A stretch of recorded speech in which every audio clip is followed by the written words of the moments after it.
Hello students. आज आपके सामने जो रेस्पिरेशन हम लोग पढ़ रहे थे प्रीवियस वीडियो में, उसके टाइप्स में एरोबिक रेस्पिरेशन के बारे में डिस्कशन हमने कर लिया था। आज एरोबिक रेस्पिरेशन के बारे में हम लोग को डिस्कशन करना है। इसमें क्या है, जैसे वो था कि ऑक्सीजन के प्रेजेंस में जो रेस्पिरेशन प्रोसेस होता है उसको हम लोग एरोबिक रेस्पिरेशन कहते हैं। बट जो ऑक्सीजन के विदाउट होता है ना, अब्सेंस में होता है, जो ऑक्सीजन के अब्सेंस में जो रेस्पिरेशन होता है उसको हम लोग एनॉर्बिक रेस्पिरेशन कहते हैं। उसमें जो एनर्जी रिलीज होता था, जिसका अमाउंट जो होता था बहुत ज़्यादा होता, मोर होता था, ठीक है। बट इसमें एनर्जी जो रिलीज होता है as compare to aerobic respiration बहुत ही कम होता है, लेस होता है।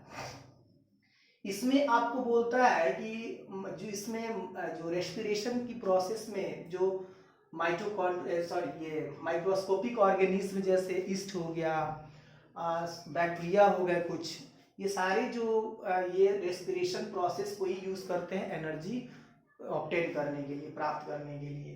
तो यही चीज हम लोग देखते हैं इसमें कि the respiration which take place without oxygen is called anaerobic respiration. कहता है कि रेस्पिरेशन वह रेस्पिरेशन विच जिसमें टेक्स प्लेस, क्या करता है, जो टेक्स प्लेस करता है विदाउट ऑक्सीजन, वो रेस्पिरेशन की प्रक्रिया जो कैसे संपादित होती है, बिना ऑक्सीजन के संपादित होती है, उसको हम लोग बोलते हैं anaerobic respiration. Anaerobic respiration क्या हो गया, जो ऑक्सीजन के बिना संपादित होता है। कहता है कि the microscopic organism like yeast, some bacteria obtain energy, जो कि एनर्जी प्राप्त करते हैं by anaerobic respiration which is called fermentation. ये कहता है कि जो माइक्रोस्कोपिक ऑर्गेनिज्म है, जैसे ईस्ट हो गया, कुछ बैक्टीरिया हो गए, वो अपना एनर्जी कैसे ऑब्टेन करते हैं, तो वो अपना एनर्जी जो ऑब्टेन करते हैं वो रेस्पिरेशन एंड एरोबिक रेस्पिरेशन से ही ऑब्टेन करते हैं, ठीक है। और इस प्रोसेस को फॉर्मेंटेशन प्रोसेस कहते हैं, फॉर्मेंटेशन प्रोसेस कहते हैं। अब देखो, in anaerobic respiration the microorganism like yeast break down glucose like food ही तो ग्लूकोज है ना, into ethanol and carbon dioxide and release energy. कहता है कुछ इस एन एरोबिक रेस्पिरेशन में कुछ माइक्रो ऑर्गेनिज्म जैसे ईस्ट हो गए, वो क्या करते हैं, ग्लूकोज यानी फूड को किस में ब्रेक डाउन करते हैं, एथेनॉल में, कार्बन डाइऑक्साइड में, एंड किसमें, आपको एनर्जी रिलीज करता है, ठीक है। वो ग्लूकोज को एथेनॉल और कार्बन डाइऑक्साइड और साथ ही साथ रिलीज एनर्जी में करता है, ब्रेक डाउन करता है, ठीक है। ये an aerobic respiration produces much less energy which gets stored in the ATP molecules। हमने बोला था कि एरोबिक रेस्पिरेशन के कंपेयर में इससे बहुत ही कम एनर्जी रिलीज होता है, जो कि किसमें स्टोर होता है, तो एटीपी मॉलिक्यूल्स के फॉर्म में इसमें भी स्टोर होता है। उसमें भी एटीपी मॉलिक्यूल्स के फॉर्म में स्टोर हो रहा था और इसमें भी एटीपी मॉलिक्यूल्स के फॉर्म में जो भी जितना भी एनर्जी निकल रहा है वो भी इसमें एटीपी मॉलिक्यूल्स के फॉर्म में ही स्टोर होता है, ठीक है। अब देखिए, जैसा कि हमने बोला कि ग्लूकोज, जैसा कि हमने ग्लूकोज फूड का, वो ग्लाइकोलाइसिस प्रोसेस इसमें साइटोप्लाज्म में जो होता है, ये आपको पायरुवेट इसमें 3 कार्बन वाले मॉलिक्यूल्स में क्या होता है, ब्रेक डाउन होता है, क्योंकि ये 6 कार्बन वाले मॉलिक्यूल्स हैं। और ये pyruvate in the absence of oxygen east में इससे फॉर्मेंटेशन प्रोसेस होता है। पायरुवेट का ऑक्सीजन के अब्सेंस में, कहाँ पे, ईस्ट में क्या होता है, फॉर्मेंटेशन प्रोसेस होता है।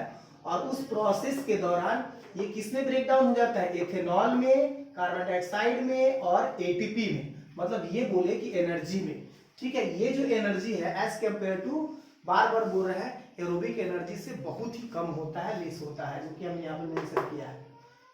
तो ये ब्रेकडाउन, ये रिएक्शन होता है उसके अंदर। अब देखो क्या होता है कि इन मसल सेल, हमारे जो मसल सेल होते हैं बॉडी के अंदर, जो मसल सेल होते हैं, sometimes when supply of oxygen is not enough और सफिशिएंट। कभी कभी क्या होता है कि मसल सेल में जो सप्लाई एनर्जी होता है, ऑक्सीजन होता है, वो ऑक्सीजन उतना नहीं हो पाता है जितना कि उसको चाहिए। ठीक है, तो not enough, is not enough in the absence of oxygen, या in the absence of oxygen, pyruvate converted into lactic acid with release of a small amount of energy।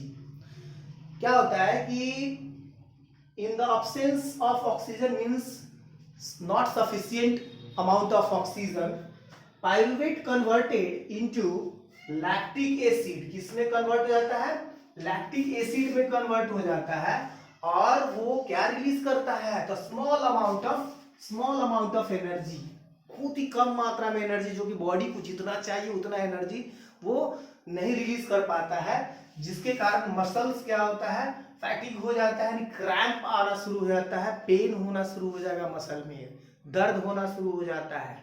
कभी कभी देखते होंगे खिलाड़ी रन लेते लेते दौड़ते दौड़ते और उसके बॉडी में एकाएक ऑक्सीजन की मात्रा बहुत ज़्यादा चाहिए, बट ऑक्सीजन उतना नहीं मिल पाने के कारण पूरा एनर्जी उतना प्रोवाइड नहीं हो पाता है, तो एकाएक क्रैम्प आ जाता है, पैर में नस खिंच जाता है, इसको कहते हैं क्रैम्प आना।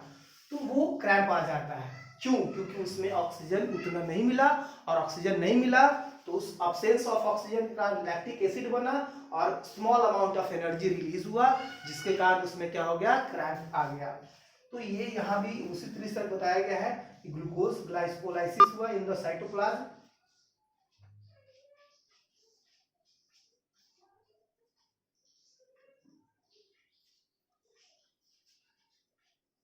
Sorry for the disturbance. Glucose का ग्लाइकोलाइसिस हुआ इन द साइटोप्लाज्म, और pyruvate in the absence of oxygen क्या हुआ? मसल सेल में ये ऑब्सेंस ऑफ ऑक्सीजन क्या हो रहा है कि लैक्टिक सेल एसिड का निर्माण हुआ, जो कि which is also a 3 carbon molecules. ये एनर्जी आपको भी साथ में प्रोवाइड है। Thank you.